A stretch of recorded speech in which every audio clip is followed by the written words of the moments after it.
Previously on Learn All the Nodes. Our hero for this brave adventure. Remember how we were editing HTML in these horrible concatenated strings?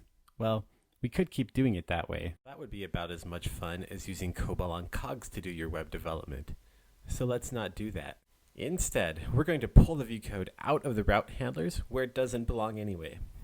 Also, instead of using HTML directly, we're going to use the Jade templating language, which will clean up our views a lot and allow us to put dynamic content in a much cleaner way than that string concatenation we were doing in days of yore. So our first step naturally is going to be to install Jade, and we should probably start out with the latest version. So to find out what that is, we can just use npm show Jade version, and we can see that it's 1.1.3. So then we can go to our package file and come down to dependencies, and we'll add Jade in here. And I'd like to put an X there because we're probably safe getting new patches as they become available. Then of course we npm install it, and it of course helps to save the file before trying to do that installation. And huzzah, Jade is installed into our directory. Now we just need to wire it up in our app. We do that inside of config application. So let's just head on down to here and paste in some code that we have before. So app.app is our instance of Express, and that has a method called set where we can configure certain options. The first that we do is this views one, and we're setting that to within our app structure app/views. Now this is a function of Express. This is not specific to Jade. Express does support view template engines other than Jade, and this setting is simply telling it where to look for our template files. The next thing, this view engine, is where we tell it that we want to use Jade. And then this last line of view options, we're setting this option pretty to whether or not we are in our development environment. This setting will take the HTML rendered by our templates, and if we're in development, it's going to nicely format that. So if we viewed the source in the browser, it would be very easy for us as humans to read that. If pretty is false, like we'll have in production, then rather than human formatting it, it'll just favor making it smaller to save on bandwidth. With that in place, remember this horrible route? Not so much that the route is horrible, but this is horrible. Let's fix that. First, let us make a place to put our view files, and I'm going to put that in app views home because this is our home routes.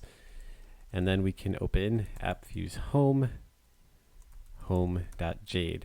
The convention I like to follow is app views, obviously, and then home here matches the home here, and the actually calling the file home.jade matches the name of the function that we exported there. So I'm going to grab this out of here real quick, paste it into here, and then with a snap of my fingers, we get pretty formatted HTML, which of course is not valid Jade. So let's make it valid Jade. First off, in Jade, when you want to do a tag, you don't need to do the less than greater than. In fact, that won't work. You just put in the name of the tag that you want. Second, indentation matters. The two spaces that I have here is what tells Jade that head is inside of HTML. So in fact, we don't need the closing tag anymore. With title, we're doing something a little bit different because we're putting some text inside of the tag, and you just do that by inlining it like so. Or if I really wanted to have that on another line, I would need to put a dot after the title and move it there. But I don't want that, so let's just put it back where it was. And then of course we don't need the closing tag, and we don't need that. The H1 becomes something like this, but now that we're not dealing with a string, we can take that out. Paragraph just looks like that. And now we get to attributes on a tag. To specify attributes, you put those inside of parentheses,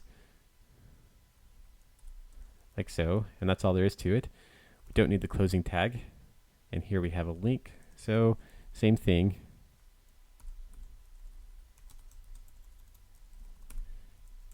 And there we have a nice Jade file. Now that's not quite enough to get our view to show up. We also have to tell the route to use that.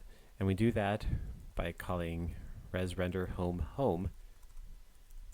And this home is a path that is relative to the views directory that we set here in our configuration. So what we're saying here is use app views home.jade, which is exactly what we have. And so now if we were to start our server and then go to our browser, we would see probably exactly what we expect to see. There's our home page. Well, that's all well and good, but we do have other route files that we need to worry about. We have our adventures, pretty core part of an adventure game. So I've already made the adventures directory, so we can just come over here and do the same process. Come over here, grab this, and with a snap of the fingers, we have some nicely formatted Jade. So setting aside this nonsense for right now, which we will come back to in just a little bit, what we can see is that we've already introduced a little bit of duplication. The opening HTML, the header, and all that, that's not really specific to any particular view that we're looking at. So it would be really nice to define that in one place rather than in two. And Jade does provide just such a mechanism. We're going to introduce another directory to handle that. We'll call it layouts. And then we'll set this file aside for right now and just do one called home, because our home layout will differ from being inside our application. So this layout file is just a Jade file. So let's extract the parts that really have nothing to do with our particular view and put them in here. Next, we need to tell the layout how to include our actual view code. And we do that with the block construct that Jade provides. And you use that by just declaring block and then giving it an identifier. And what this says is that some view file that we're going to render is going to supply a block called content, and we want to put it right here. But if you remember from our routes file, we told it to render our actual view and not the layout. So how do we complete that link? Well, we do that by use of Jade's extends feature. And we do extends and then a path to the file that we're extending. And this is relative to the current view file itself. So we're in app views home.jade, so we're in that home directory. So we need to go up a level, back to views, to layouts, to get our home layout. And now we simply declare block content. Notice that looks exactly the same as it did up in our layout. And then we adjust some indentation. Then we can head over to our browser. And it worked. Notice that we didn't have to reload the server because we are strictly dealing inside of our template files. When you make a change in just the templates, those get re-rendered with each request, so you don't have to restart the server for changes inside of there. And then one last review. Consider if you were coming to this project for the very first time and you didn't know what files were being used to create the page that you were looking at. You'd end up here at the routes and you see that it's rendering home, and knowing that that's in app views because you looked at the configuration file, you'd show up to this file first, and then you'd see that it extends this file. There's no magic here. There's no guesswork. There's no trying to figure out what the layout file is because the view that we're rendering defines it itself. So let's head back quick to that adventures file that we were looking at. So we can do the same thing, cut all this, and then put our extends call in. Declare our content block, and the T helps. Fix our indentation, and that's fixed. And then we of course just need to do a similar thing here. And I'll just do some magic snapping and hand waving to make that happen for the other routes as well. And here we are post magic. You can see that these all now say adventures / the name of the file. And it was behind the scenes that I went and converted all of the other files as well. But let's have a look back here at the index, specifically here where it says "Are you brave as?" That used to have the name of the current logged in user, and after the last episode that was undefined because we removed our quote-unquote authentication scheme. We certainly don't have the time to get into user authentication in this episode, but let's say that at this point in our request we had access to something called user that had a username property, and that username was, oh, I don't know, Apophis. Helps to spell again. If I wanted to chain this through to my view, it's actually quite easy. I would just need to pass in an object. And I'm going to give this object a property called user, whose value will also be user. And the way that this manifests itself in the view then is like so. So what's happening? Well, first of all, we need to fix a very glaring typo. And now we can dive into it. And this is a really, really important part of the episode, so follow along. Over here in our view, when we did this pound curly brace, what we're telling Jade here is we're going to put some JavaScript inside of here, evaluate it, and take the result of what you evaluated and put it back into our view template. So inside of here, this isn't Jade anymore, this is JavaScript. And we want to evaluate the username property of some object called user. But where did user come from? Well, it came from our render call here. The first parameter, of course, is the view template file that we want to render. The second one that we pass in becomes the context in which all JavaScript in here operates. So when we passed in an object with this name of user, that's how we got access to it right here. And what is user? It's this thing that we defined and then passed in as the value. So what does that tell you? That all of your variables that are available in your view, there's no magic here either. It's very explicit what your view has access to, which reduces confusion, and all things being equal, less confusion is generally better. Let's demonstrate this in action. We of course have to restart the server because adding this in was a change to the actual app code and not just the template. And then we can head back to the home page, click Go to Adventures, and there we see our hard-coded username. Now we of course had a similar case with our loot routes. So let's have a look at that real quick.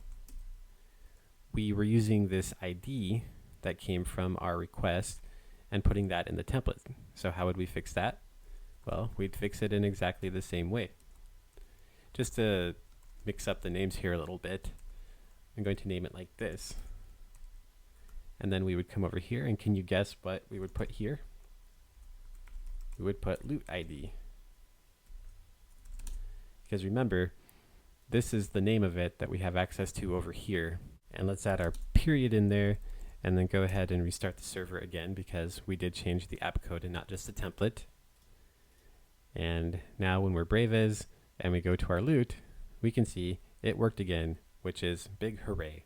Now let's have one last look at something real quick, and that is how to specify class and ID attributes on elements. And before we do that, let's fix the little error that we had here. If you spotted that, good on you. All right, so classes and IDs. You could, of course, do it this way.